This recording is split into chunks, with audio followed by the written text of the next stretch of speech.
My daughter leaned over my rocking chair, pressed a soft kiss to my forehead, and whispered that she loved me more than life itself. She walked out of the front door, pulling it shut with a gentle click, but she did not realize that her finger had missed the red button on her cellular phone screen. What I heard through that open line in the next 3 minutes did not just break my heart. It turned the very blood in my veins into shards of jagged ice. Before I go any further, let me say something honest. If this opening hit you in any way, subscribe to Voices of Emily so you stay here with me for the rest of this story. I am putting a part of myself into these words, and I want you to walk through it with me. And when you can, leave a comment telling me what this moment reminded you of. Your voice matters here.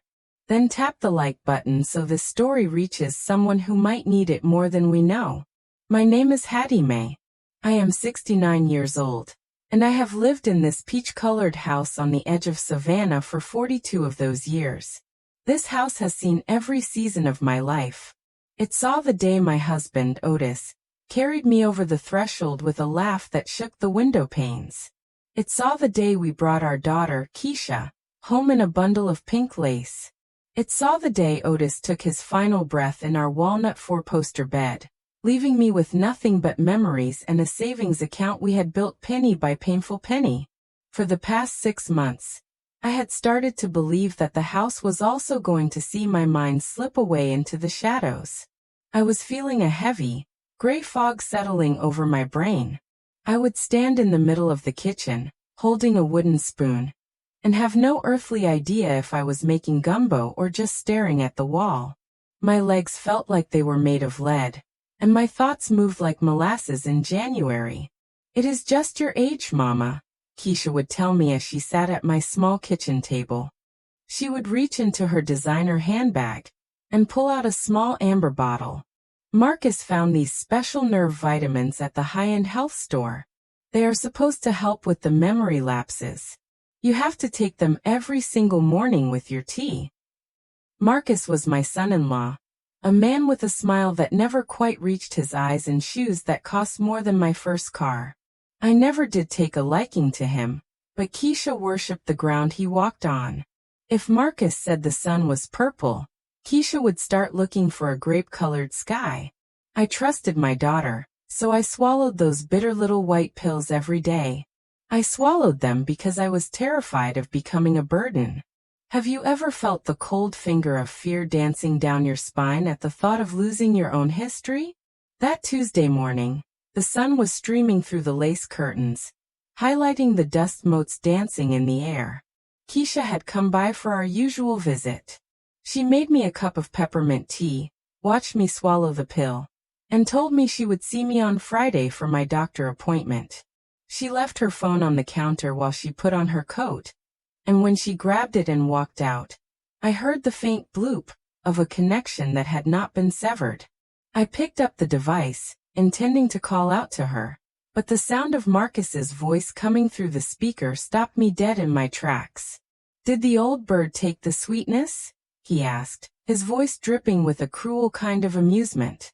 "She took it, Marcus," Keisha replied. Her voice did not sound like my daughter. It sounded like a stranger, cold and sharp as a razor blade. "She is getting more confused every day. This morning, she did not even remember where she put her house keys. At this rate, she will not be able to tell the bank manager her own middle name by next month." "Good," Marcus grunted. "The sooner she loses her grip, the sooner we can get that power of attorney signed. I am tired of waiting for that inheritance, Keisha. That house alone is worth a fortune in this market, and her savings accounts are just sitting there rotting. We need that capital for the investment firm before the creditors start knocking on the door again." "I know, baby," Keisha whispered. "Just a few more weeks of the pills. She really falls for the loving daughter act every time. She has no idea she is being poisoned by her own medicine. She thinks she is going crazy, and she trusts me to catch her when she falls." The phone felt like a hot coal in my hand. I dropped it onto the linoleum floor, and the screen shattered into 1,000 tiny spiderwebs. The line went dead. I sank into my rocking chair, the one Otis bought me when I was pregnant, and I felt a rage so hot it burned away the fog in my mind. It was not dementia. I was not losing my soul to the passage of time.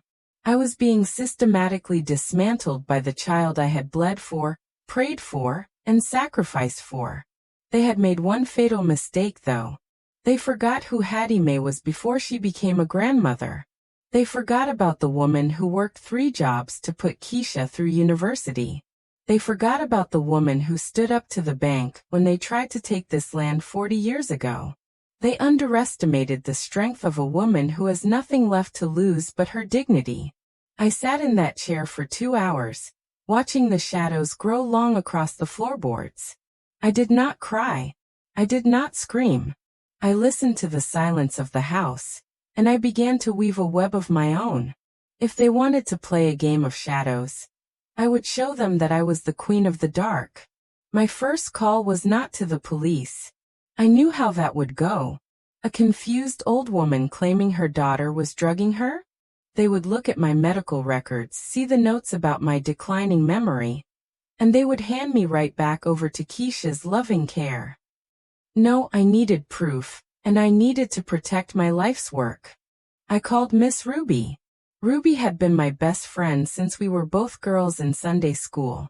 She was a woman who knew everyone's business and kept her own secrets locked tight. Ruby, I said, my voice steady for the first time in months.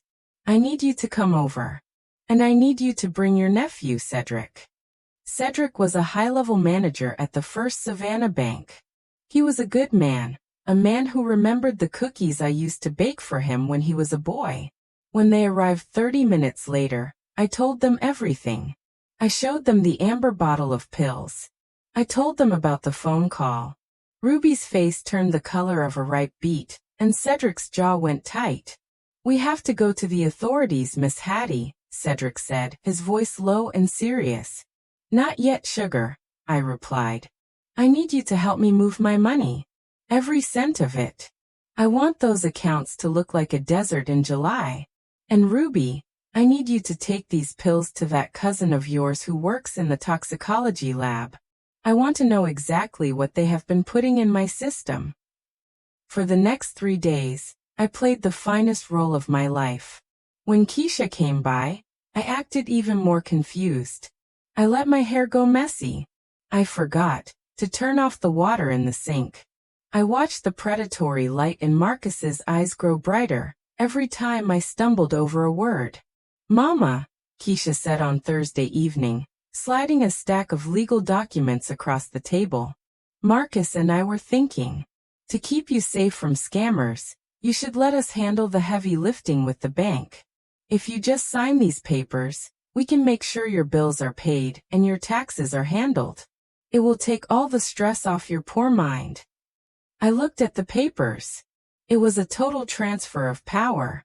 It gave them the right to sell my house, empty my accounts, and even put me in a facility if they deemed it necessary. My heart hammered against my ribs like a trapped bird. How could a mother look into the eyes of her child and see a predator? Is it for the best, Keisha? I asked, my voice trembling with a fake frailty that made Marcus smirk. It is the only way, Mama, she said, her voice dripping with false honey. We just want you to be able to rest. I picked up the pen. My hand shook, not from age, but from the sheer effort of not wrapping my fingers around her throat. I signed Hattie Mae Wilkins on every line they pointed to. I saw Marcus exhale a breath of pure greed. He thought he had just won the lottery. He did not know that Cedric had spent the morning moving my $500,000 into a private trust that required my thumbprint and a secret code only I knew. Let me pause for just a second. This part of the story is where things start to get heavier, and I want you to stay with me for it. If you have not subscribed yet, do it now. It keeps you close while I take you through the rest of this. And if something in this stirred a memory in you, tell me in the comments. After that, press like so this story does not disappear into the feed. Friday morning arrived with a gray, drizzling rain. I sat in my kitchen, sipping plain water, no tea for me, and waited. I knew where they were. They were at the bank. I could almost see Marcus swaggering into the lobby, throwing those papers onto the desk, and demanding access to the Wilkins estate. The phone rang at exactly 10:15. It was Keisha. "Mama, there is a mistake at the bank," she hissed. Gone was the sweet daughter. This was the voice of a woman who had just seen her golden ticket turn into a handful of ash. "The teller says your savings accounts are closed. She says the checking account has a balance of $42. Where is the money, Mama?" "Money?" I asked, pitched my voice to a high, confused warble. "Oh, Keisha, I think I remember. A nice man called last week. He said he was from the government. He said I needed to move the money to a safety vault because of the hackers. I gave him all the numbers. Did I do a good job?" I heard a muffled scream on the other end, followed by Marcus cursing so loud I could hear it without the speaker. "We are coming over there right now," Keisha yelled, and the line went dead. I walked to my front door and turned the deadbolt. Then I went to the kitchen and pulled out the small digital recorder Miss Ruby had bought for me. I tucked it into the pocket of my cardigan and pressed record.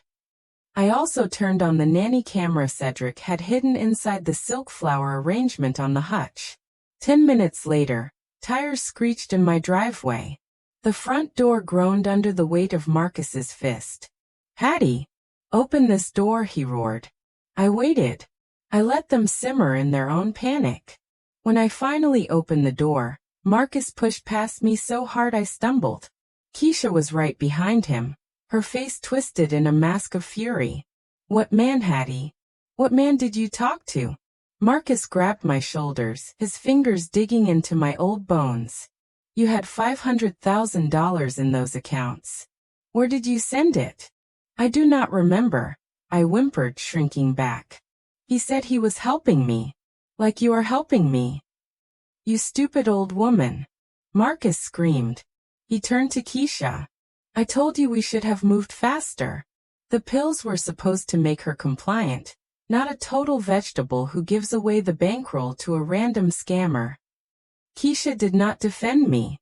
She did not say that is my mother. Instead, she started ripping the drawers out of my hutch. She must have the paperwork somewhere. She is an old hoarder. It has to be in this house. Check the bedroom, Marcus. Check under the mattress.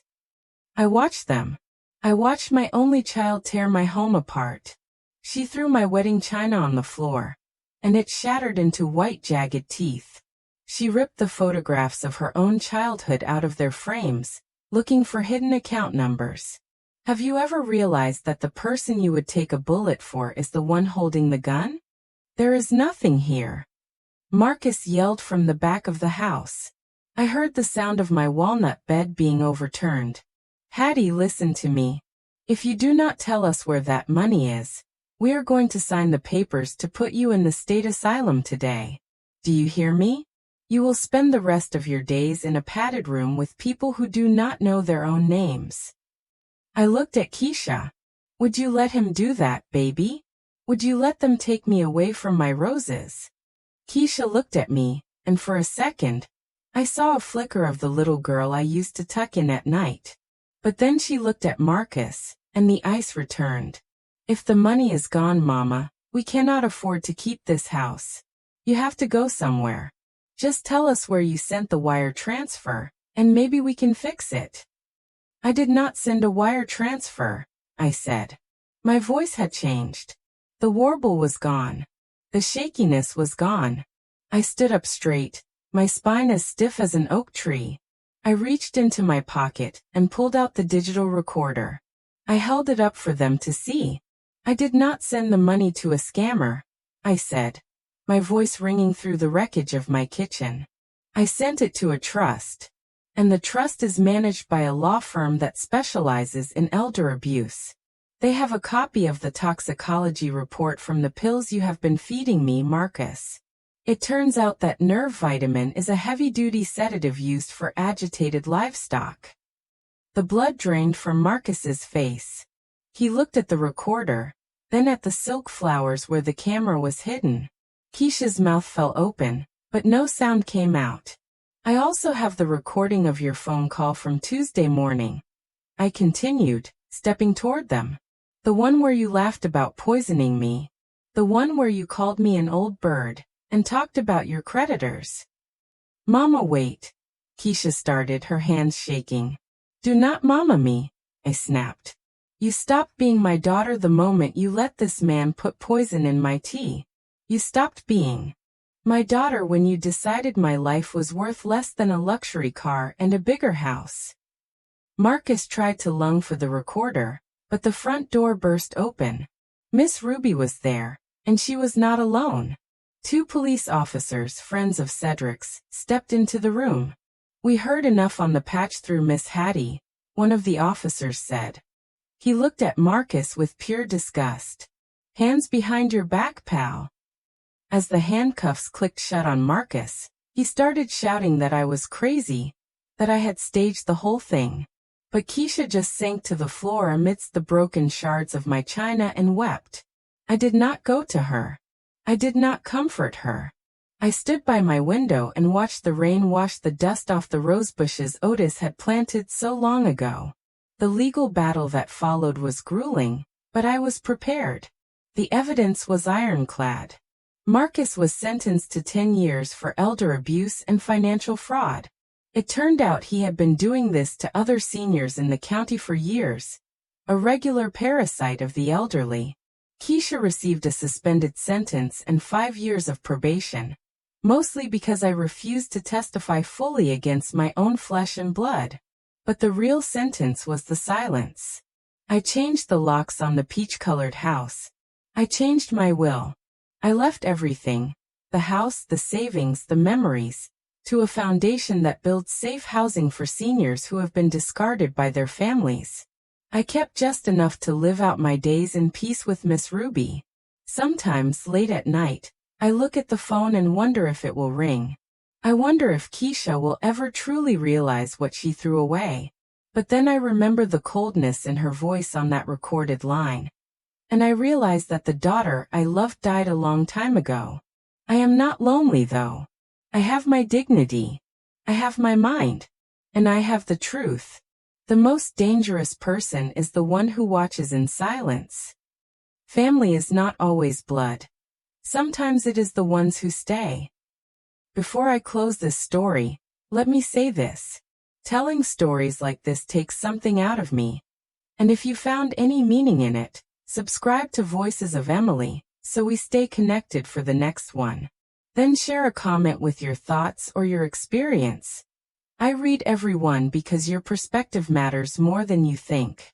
And if this story left an imprint on you, tap the like button so it reaches someone who might be walking through their own version of it tonight. I sit on my porch now, watching the Savannah sunset turn the sky into a tapestry of orange and gold. My mind is clear. My heart is guarded, but it is whole. I survived the wolves in my own home. And I did it by listening when they thought I was asleep. Do not ever underestimate a grandmother. We have seen too much to be fooled by the likes of you.